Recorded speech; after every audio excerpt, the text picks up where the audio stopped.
somewhere down the road, I decided to study the African food, and I observed that most of the food we eat were designed by farmers. Farmers need a lot of carbohydrates to work hard. So they wake 6 a.m., they eat pounded yam, they eat amala, they burn it. And but for us, we eat the same level of food and probably richer, bigger, but our life is essentially mostly stationary. So 24 years ago, I cut off rice. I don't eat rice. 24 years ago, I cut off eba. I don't eat eba. I don't eat amala. I cut down the carbohydrate. That's the first thing I did. The second thing I did was to start eating only once. Then the third thing I did was to become intense in my exercise. Before you came today, I've already done 19 kilometers. 3 hours on my treadmill. Well, 2 hours initially, 1 hour earlier, then another 2 hours, then 1 hour to walk the estate in which I live. So intense exercise, reduction of meal, eating early. Beyond 6 p.m., the food will not digest. It will just stay in the body. So these things have their cumulative effect, particularly if you do it over a long period. So my choice of meal, my lifestyle, the lifestyle I chose was to also be intense in the exercise I do. So that has helped a lot. I don't know if I answered. Yes, you have. But do you still play golf? You play golf? I play golf, although I found out that my gym works best for me. So I've reduced the golf.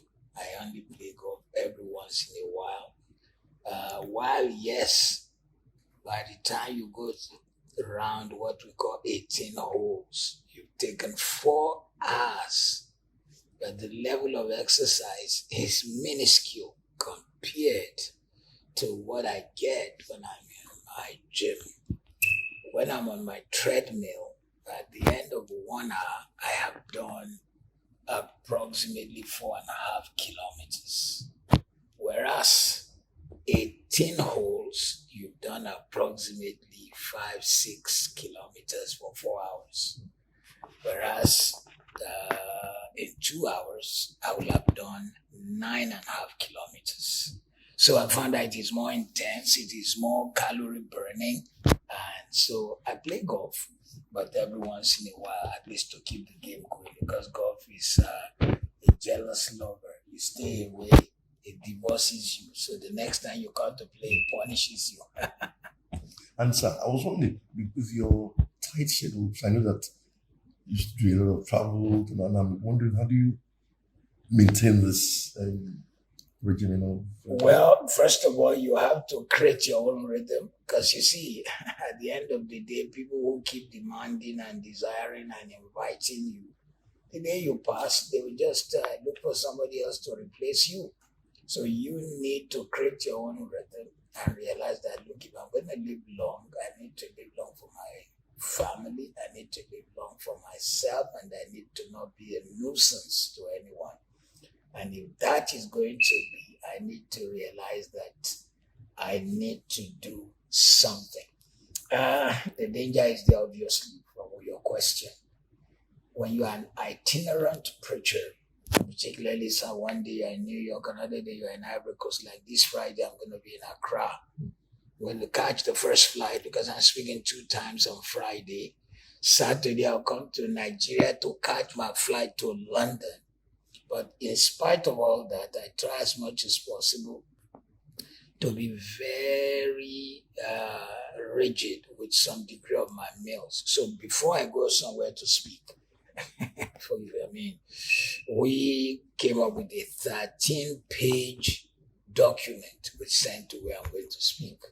And 1 or 2 pages of that document has to do with my meals. They are the ones who invited me. So if they want me to come, this is what I eat. This is what I like. Do they still want me? Because if you don't do that, people will think they know what you want and impose on you what is their own style. So, yes, but however, I have cut down my travels. I will try to cut it down, even though the demand and the invitations still come. I'll try to cut it down so that I do not wear out myself. You spoke about the meals you don't take. You didn't mention the ones you missed. Part of what I did was to redesign whatever we eat in Africa and then added some more from around the world. For example, for the Yoruba man, if he takes beans and makes akara out of it, you say akara with something. So you eat akara and maybe agidi or with pap. But for me, akara is a meal. If a Yoruba man puts moi moi in front of himself, he says moi moi and this. Whereas for me, moi moi is a meal.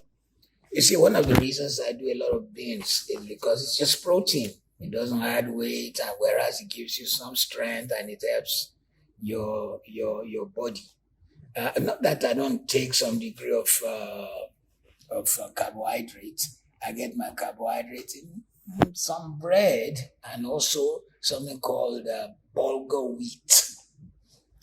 Bulgur wheat, when they cook it, you would think it is basmati rice, whereas it is wheat.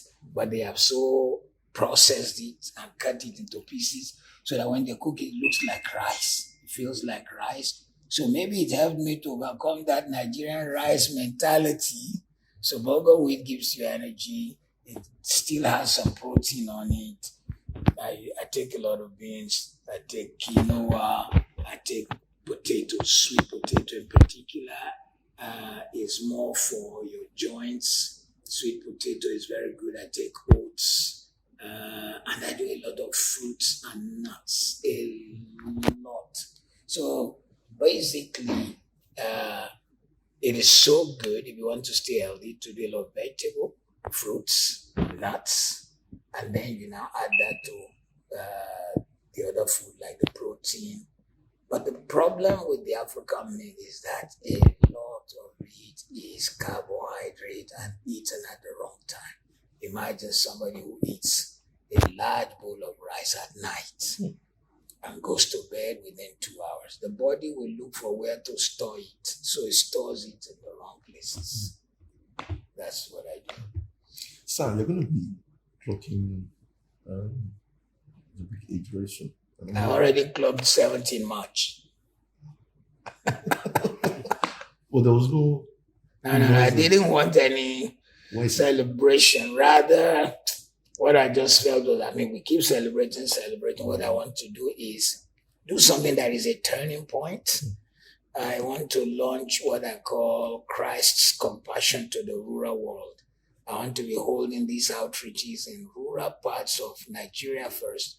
We'll show up in an area and we'll distribute food, clothing, medicine to the people, and then hold crusades at night. Train pastors in the afternoon, give clothing, food, farming equipment in the morning, train pastors in the afternoon, and hold crusades at night. There will be medical services, maybe one of the days where we'll have all kinds of medicines for people. So the one who the miracle didn't catch at night, you get the medicals in the afternoon, so that each man according to his faith. So that's what I want to focus on in this latter part of my life. And we've actually ordered the equipment with which we'll be holding our meetings. And some of it has started arriving from China. We'll be starting somewhere around January. So that's my focus. And I felt I did the 40th, I did the 50th big, I did the 60th big. Let's begin to make it count by touching lives. That's why I didn't do anything big. I just had Sunday morning Thanksgiving service. Remember? Yes. But sir, looking back at your life at 70, what thoughts come to mind? Well, number one, it's been a privilege and an honor to be able to serve Jesus Christ for 48 years as a preacher and to have been born again for 50 years. I was 20 years old when I gave my life to Christ. I was 22 when I went to Bible school, Foursquare Seminary. I was 24 when I resumed in Ashimolowo Foursquare Church. All I have done these 48 years is to serve the Lord, although I do business also. So it's a privilege and it's an honor. It's an opportunity that God took my life and whatever He decided to make of it. It was also a privilege and opportunity to be a pioneer kind of a voice in the United Kingdom when churches were dying and people thought the situation was hopeless. I was initially sent as a reverse missionary by the Foursquare Church to the United Kingdom. Reverse in the sense that the United Kingdom used to send missionaries out. Now we were sending to them. So I was a reverse missionary sent in 1984, February. In 1992, September, I stepped out to start KICC 30 years ago. And it's a privilege that whatever I started became big, became a mega work, challenged people on how Christianity should look, should be done. At least that's the language some people in the UK have used to describe my work. I remember a pastor of a church called Kensington Temple said, Matthew Ashimolowo has redefined how Christianity ought to be done. I didn't see why there should be boundaries in using timely technology to preach the timeless truth. Timely technology to preach the timeless truth. So we became the first to own our own radio TV station as a local church in the whole of Europe. We became the first to do major meetings, take over major arenas. It's never done in the UK. People had not seen anything like it. And it completely shook the system, also made other pastors to see that, hey, if Matthew can do it, we can do it. It's possible. So some of these things have been a great joy. I have a joy to look at my family. God has given me great sons and they married well. I have great grandchildren. I have a great wife. So in a lot of ways, I am a fulfilled man. And the ministry has grown. God has blessed it. God has exceeded my expectation. That's all I can say. Let's talk about Nigeria, sir. Yeah. How do you see the situation of things in the country today? Well, you will have to break it down. Which part? Well, when you look at Nigeria, each time you reflect on when you travel, you come back, you see the same thing. I'm just talking of generally now. How do you see the atmosphere? I think the only way to talk about a nation is you are either comparing it to the nation you're coming from or to the youth you had in that nation. Before I begin to compare the country Nigeria to external nations, I will first of all go back to my youth. I was born in Nigeria, March 1952, in the city of Zaria, to a military father in the military depot. I grew up in Zaria, Kaduna, Kano. My upbringing was such that growing in the barracks, you were exposed to all the tribes. So I didn't learn Hausa. It was natural. In fact, I couldn't speak Yoruba as good as I now will speak it. My first language outside of English was Hausa, then Yoruba, then maybe 40% Igbo. I speak 3 Nigerian languages. My brother speaks 11. It was in Nigeria where, the older ones may have sensed the degree of the tribal differences, but the younger ones didn't see it. It wasn't this pronounced. It was in Nigeria where you could travel freely. It was in Nigeria where things worked. It was in Nigeria where if you can afford it, there was a degree of a nice lifestyle available for you.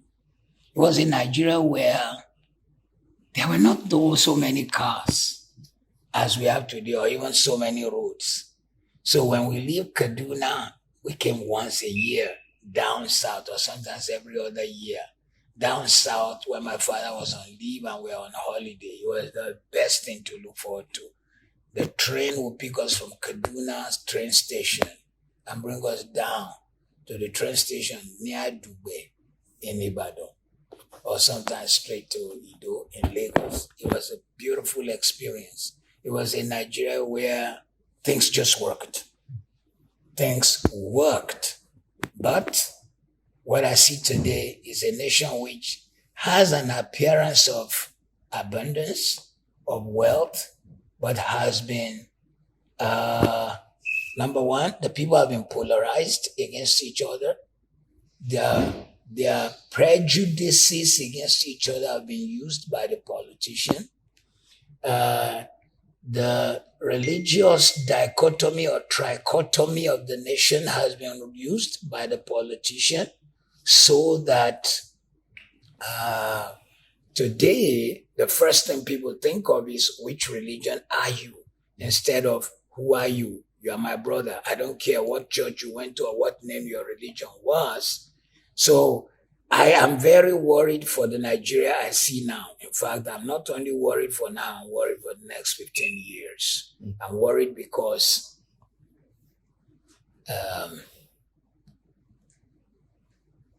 we all have to share our perspectives. And I just do hope that those who will read this in the newspaper and on social media will be generous enough to permit my perspective. Because I don't sometimes like the response of people in the Nigerian social media space.